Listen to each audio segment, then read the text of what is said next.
Welcome to the Momentum series, everyone. Monthly workshops designed to help you show up for what matters most in life. My name is Matt.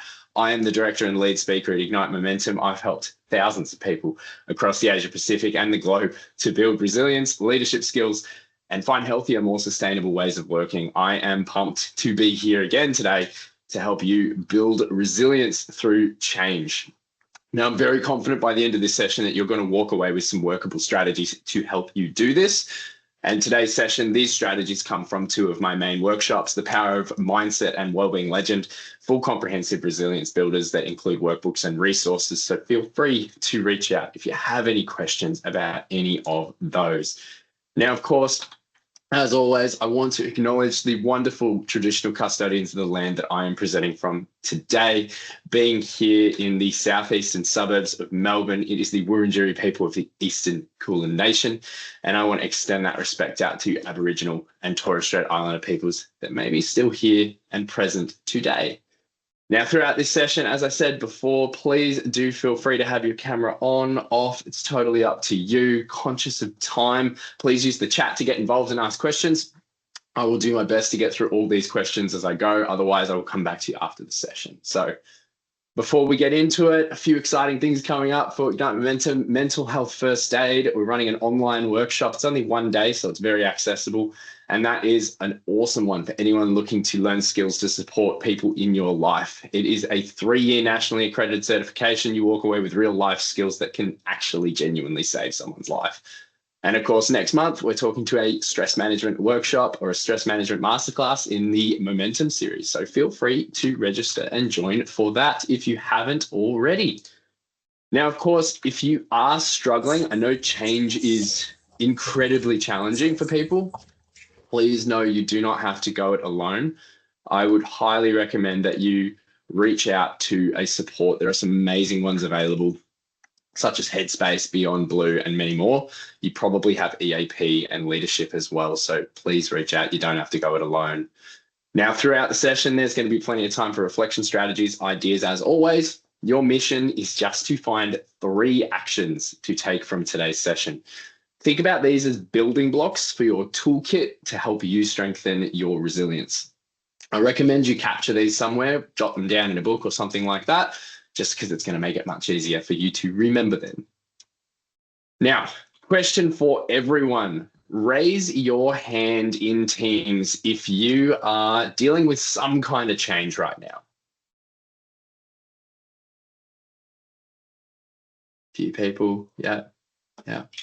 Look, I'm not surprised. Back in 2016, the average employee dealt with 2 big workplace changes per year, but by 2022, statistics actually say this has now risen to 10.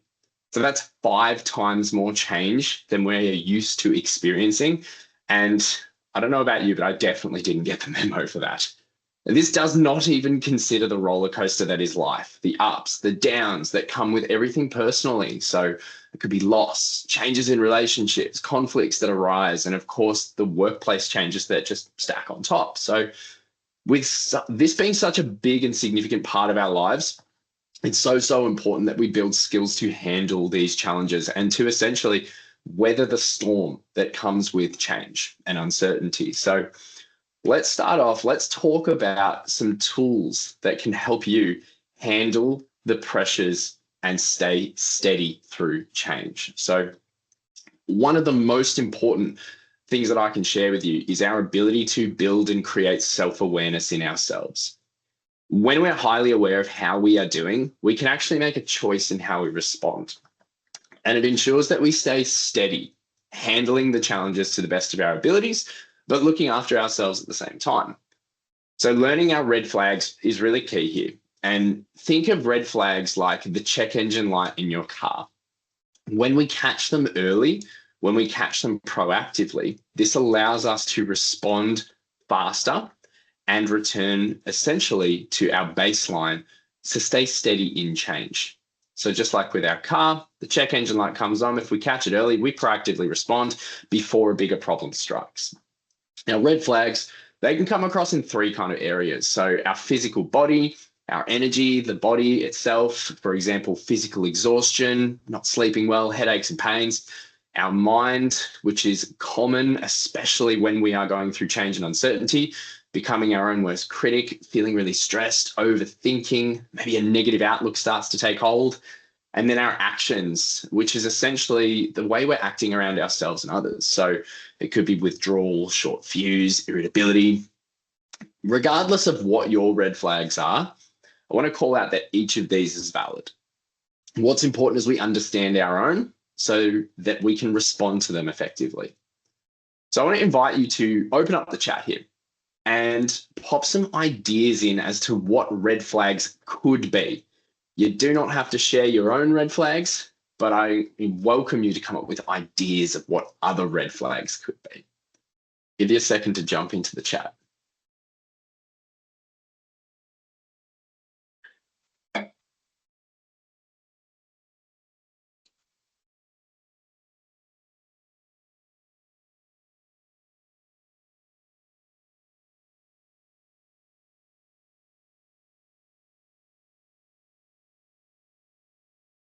Love it, Simon. Spot on. Changes to baseline behavior. Yes.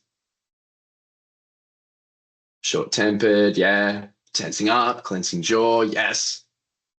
Frustration, detachment, disenchantment. Absolutely. Stiff shoulders and neck. Absolutely. Yes. Now, whatever these red flags are for you, I highly recommend that you take some time to really jot them down and capture these for yourself. This is going to really increase your ability to catch yourself proactively and keep yourself steady through change, provided that we add an additional piece to this puzzle. And the additional piece I'm talking about is actually when we recognize these red flags, having a reset button to push.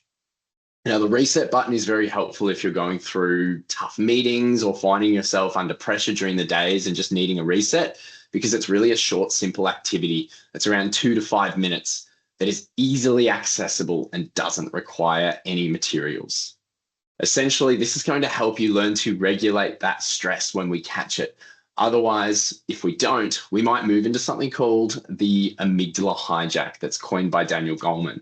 When the part of the brain kicks in, the amygdala, we struggle to make decisions. We have shorter fuses and we react in a way that we often don't mean.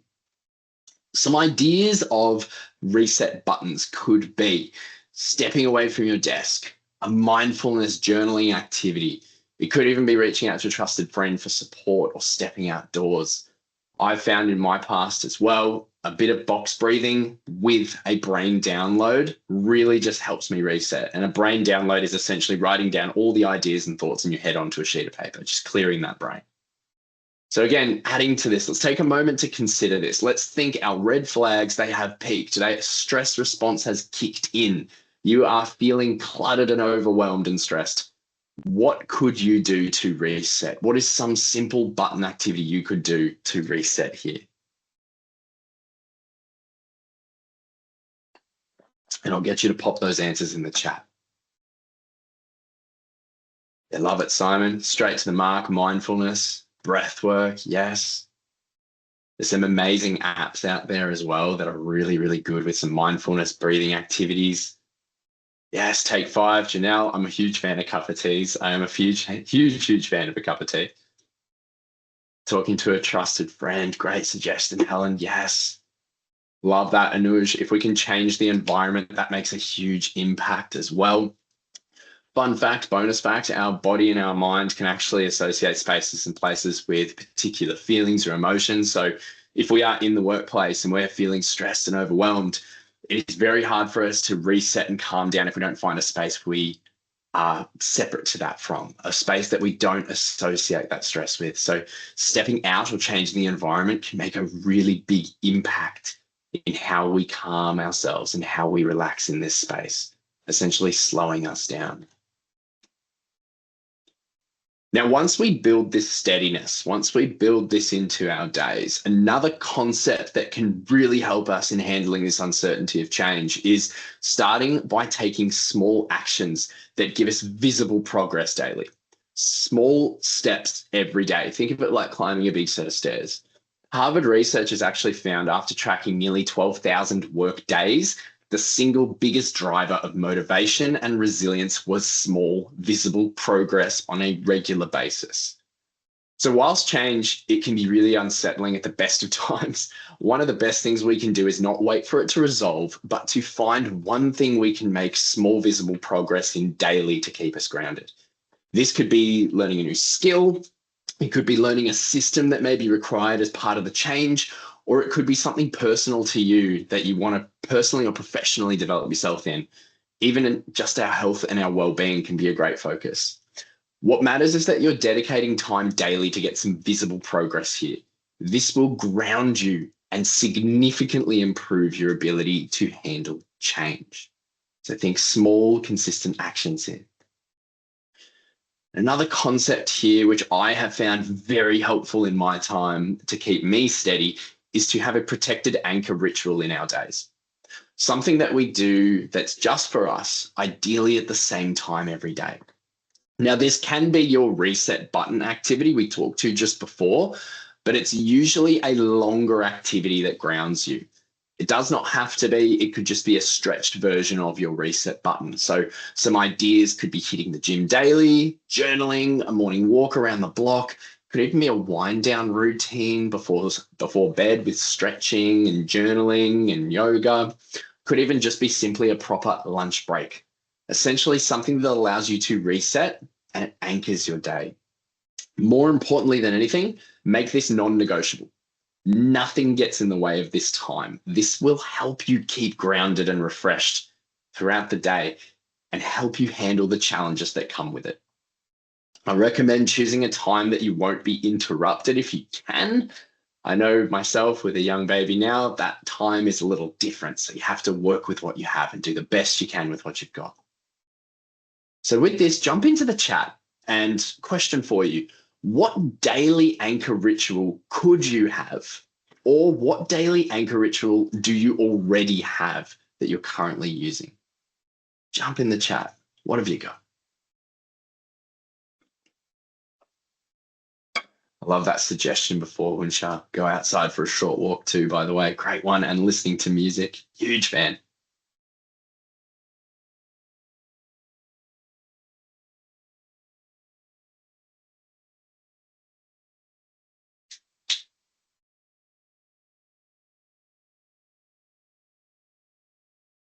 Welcome to a few more people that joined. Thank you for jumping in. Time for morning coffee before logging on, Helen. That is the best suggestion. Big fan. Big fan. Noosh podcast. Yes. Going for a walk. Background noise with the podcast. Love that. Amazing. Morning walk, 15 to 20 minutes. Yes, it's a great time. I'm a big fan of taking my puppy for a walk. I always do that to sort of set me up for the day now. It's anywhere between 15 and 40 minutes. It just depends how much time I have. What matters is I show up as opposed to how long it takes. And that makes a big impact in my days as well. Love it. Check the plants. Janelle, I need your help. I need to check all of the plants in my house. They definitely need support right now. Amazing. Great rituals. Great rituals. These, I promise you, will make such a big impact in how you handle change, specifically just keeping you steady and handling those pressures. So now let's move to the second half here. Let's talk about how we can strengthen the mind, because quite often this is a real challenge when it comes to change and uncertainty, and our mind can play tricks on us, so to speak. So let's talk about some tactics. Now, quick question for you, just to think for yourself. If you're feeling stressed or struggling with something, have you ever asked yourself, can I control this? When it comes to life, inevitably, there will be things out of our control. And of course, the same on the flip, there are going to be things that we can control. What's important is we learn to focus on what's in our control as much as possible. A study of over 2,700 people during COVID actually found that people with a strong sense of control over their life were significantly protected from anxiety and depression, whilst those that felt that what was happening to them struggled far more, or life was happening to them. When our focus is solely on what is out of our control, it often leads to rumination, negative thoughts, and unhelpful thinking patterns. making it much harder for us to move forward and cope with change and uncertainty. Now, it is so easy, of course, for me to just say, just focus on what's in your control. But being realistic, it can be particularly difficult to rationalize and manage these thoughts if we can't actually see them.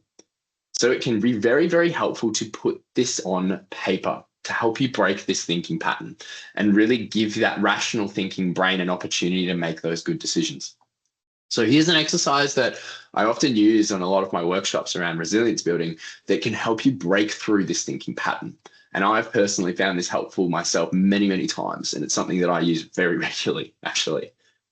Drawing two circles on a page, as you see on the screen here, with the middle overlapping in the circles. On the side, list everything that is bothering you, whatever it may be, doesn't matter how big or small, and actually sort them into buckets.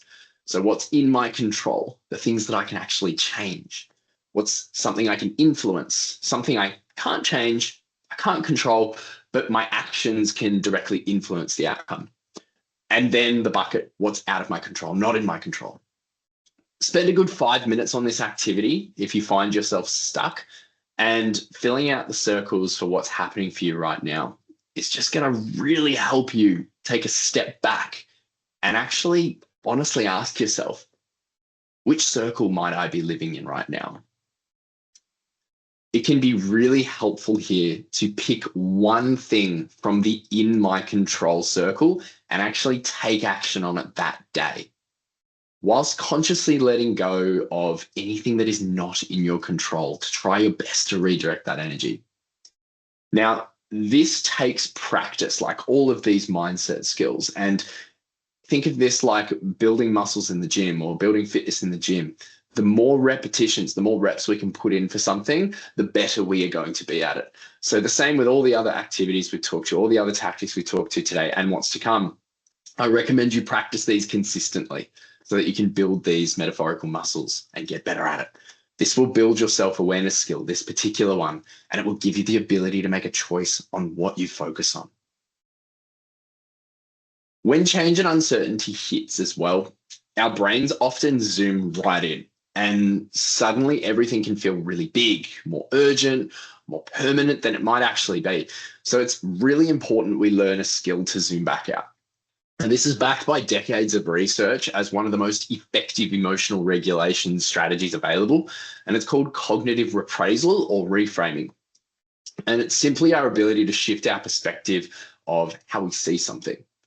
This is particularly helpful at reducing overwhelm from change, as we can make a choice about the story we choose to believe.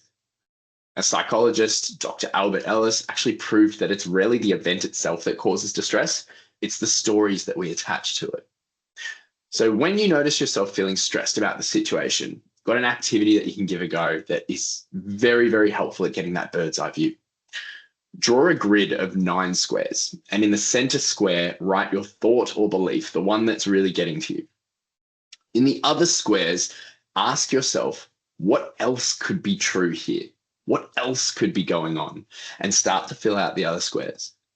The amazing thing is we can actually choose the story we believe, and by challenging these thoughts and stepping back, this really helps us get perspective on the situation, what's going on, and it actually gives us a chance to change or redirect our energy into something that's actually going to serve us more. Because quite often we're focused on the thing that is not serving us, and we can make a choice about what we do choose to focus on. So essentially zooming out, reframing and redirecting that energy here. Now, strengthening our mindset also means managing our inner critic and our limiting belief stories that it tells us. This voice in our head, as all of us probably know, can be our biggest adversary if we don't manage it well. And it's important we learn to challenge these stories that hold us back rather than accept them as truth. I like to think of a particular quote here for the movie The Pursuit of Happiness as a real fit for me, and it really aligns with me here, because this powerful scene, Will Smith's character, he looks at his son and he says, "Don't let anyone tell you you can't do something, not even me." And I really feel like this represents our own internal voice that can often get the better of people. telling us what we can or can't achieve or what we can't do in the face of big adversities, challenges, or change. This is often what holds people back from success. And we are so much more capable than we realize. We just need to actually believe in ourselves and challenge this. These beliefs, in fact, are so powerful that research in psychology tells us that the stories we tell ourselves can change how well we perform, literally becoming our reality, slowing down the body, draining our energy, and draining our focus and ability to do our best. So here is a tool that can really help you in managing this: the yet approach. So you may have found yourself saying, I can't do this. This crushes motivation and it gives you no real way out. The yet approach is simply about acknowledging this unhelpful dialogue and shifting that narrative. Adding yet to the end of the sentence actually creates a positive, growth-oriented focus. And this simple shift increases motivation and actual hope for success, hope for getting through this particular challenge. When done enough, it actually rewires our brain and it becomes a habit, and an incredibly helpful one, because you start to automatically challenge these thoughts. So to help you strengthen this particular mindset skill right now, I have an activity for you. I want you to practice the yet approach right now. I want you right now to take a moment, not in the chat, but somewhere for you, your phone, your notepad, wherever. Write down 1 or 2 limiting beliefs that you have for yourself this week. They may be something like, I'm not good enough for this. I can't handle the change in my life right now. I am not strong enough for that. I'm going to give you just a second to do this. Jot this down.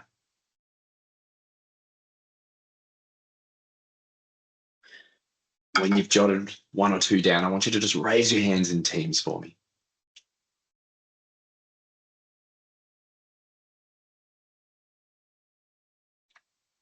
Awesome. Awesome. Okay, perfect. All right. Now I want you to actually add yet to the end, whatever the statements are.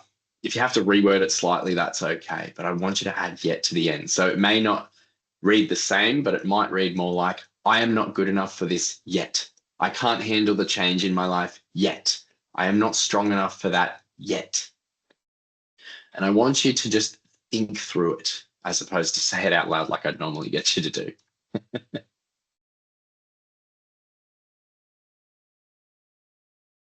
want you to repeat it to yourself a few times.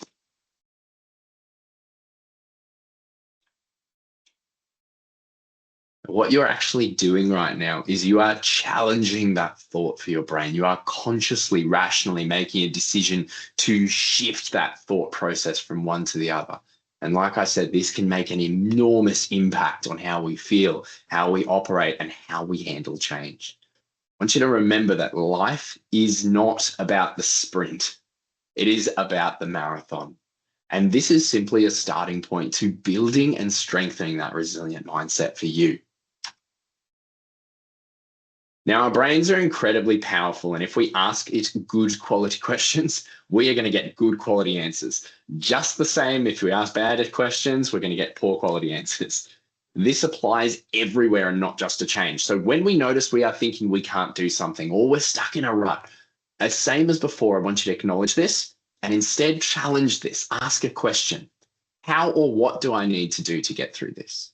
How can I handle this better? How can I fit some time for me in today?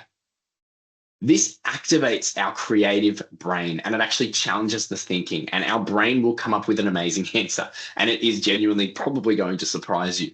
More importantly, when you put this into action, it will also create motivation, because motivation and momentum always comes after action, never before. As you're taking small steps toward the change and improving how you are operating and feeling, this is going to help you create a path forward and move through this roadblock. Another version of this could be to even ask, will this matter in a year's time? Research actually shows that people who regularly step back from a situation experiencing well, they experience significantly less stress and anxiety than those who stay locked inside it. It doesn't make the problem disappear, right? The problem will still be there. It's just putting it back into its true, real size, allowing us to see a better perspective. Remember, again, like I've said before, this is like strengthening muscles in the gym, and it is going to take time because we are strengthening the muscles of the mind. This all starts with practice and small, consistent action. That's it. Now, lastly, our brains are hardwired to focus on the bad and let go of the good. This is the stress response, and this has actually kept us alive for millions and millions of years. Dr. Rick Hansen actually calls it Velcro for the negative, Teflon for the positive. So it is not a weakness, it's actually a survival instinct. But in modern life, the same wiring keeps us dwelling on what's going wrong and dismissing what's actually going right. Countless research tells us that reflecting on the good in life can improve not just our positive brains, but our resilience to adversity. Neuroscience tells us that the brain is malleable and it can be reshaped all through our lives with neuroplasticity. But it's only if we deliberately feed it something different. So focusing on the good is simply taking time to reflect on what is positive in our lives right now, despite any challenges. Some prompts that can help is what went well today? What am I grateful for? What did I do well today myself? Make sure that you write these down somewhere. This can also be done at the dinner table as a little question for the family, which can be a really beautiful activity and form into a really lovely discussion. In my experience, we are very quick to replay mistakes, but we often struggle to focus on the positive. Being consistent with this will hardwire the brain. So in the last few seconds before I close this out, jump into the chat if you feel comfortable. What is one thing you did well this week? What is one thing that you did well this week?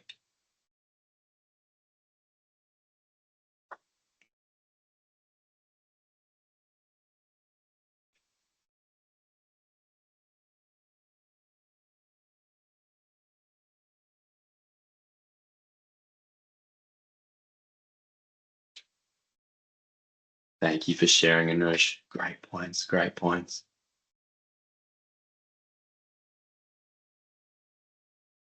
Love it, Simon. Great job, great job. Nice work, Hunsha. And I think for this, everyone, I want you to jump into the reactions here and just a round of applause for everyone. Click on the clapping emoji for me. Everyone, I have no doubt you are doing the best you absolutely can with what is going on for you right now. And a serious round of applause for you. Keep up the amazing work. It is the small, consistent action that genuinely makes the difference, right? Now, a quick recap here. There are a lot of tools and tactics we've gone through in 29 minutes. I like to jam pack these because I really do want to help people improve the way that they live. So I want you to take a second now to think about what action you're actually going to take today. And in my experience, when we actually commit to it, we actually do it. So I want you to quickly scan this QR code for me, jump in and capture those 3 actions, the things that you are going to do today. And for those of you who may be unable to scan the QR code, I'm going to put the link in the chat as well. And I'm going to give you just a second to fill out this survey. Let me know what your plan is. What is your mission? What is going to help you build resilience to change?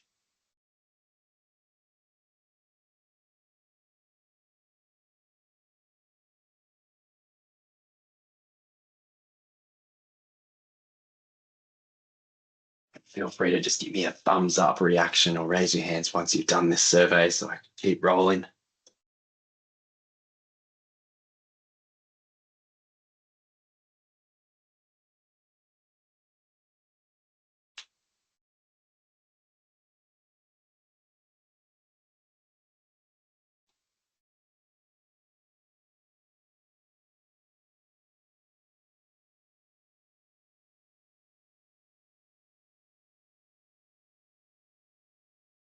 Now, within that survey, of course, I very much value your feedback. Please do let me know what you thought of today's session. Now, if you liked what we did today, of course, I am passionate about helping people show up for what matters most in life. I definitely run these trainings regularly, and I'd be more than happy to support you and your workplace if you've got any questions.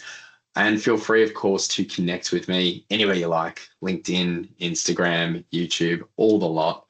But conscious of keeping this to a tight 30 minutes, thank you so much for joining me today. I genuinely hope this really has given you some strategies to help you handle the uncertainty and the adversities that come with change. Thank you so, so much for joining me. I will stick around for a few more minutes if anyone has any questions. Otherwise, have a wonderful day.